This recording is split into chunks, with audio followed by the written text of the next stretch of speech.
তো গাইস, আজকে আমরা যে রেস্টুরেন্টে গেছিলাম এটা কিন্তু পুরোটাই বাঁশ দিয়ে বানানো। হ্যাঁ সত্যি, এটা কিন্তু পুরোটাই বাঁশ দিয়ে বানানো। আর যাওয়ার পর কিন্তু এতটা ঠান্ডা লাগছিল, মানে সেদিন কিন্তু প্রচণ্ড গরম ছিল। আর মানে বাঁশ দিয়ে বানানো তার জন্য হয়তো এত ঠান্ডা লাগছিল। আর কিন্তু এসিও ছিল না, আমি কিন্তু এটা লক্ষ্য করছিলাম যে কোথাও এসি আছে, বিশ্বাস করো প্রচণ্ড ঠান্ডা ছিল। আর তারপর কিন্তু এদিকে দেখো আমরা অর্ডার করেছিলাম হচ্ছে কুলচা আর মানে ডিম তড়কা।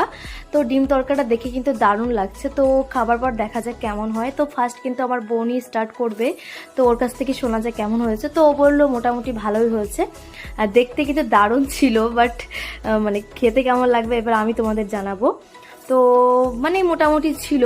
আর যেটা হয়েছে যে কুলচা যেটা আছে ওটা কিন্তু আর কি তেল অ্যাড করেনি, তার জন্য হয়তো অতটা মানে ভালো লাগছিল না। তো তারপর কিন্তু অর্ডার করেছিলাম চিকেনের, এটার নামটা কি বেশ আমার মনে পড়ছে না, সিরিয়াসলি মনে পড়ছে না এখন।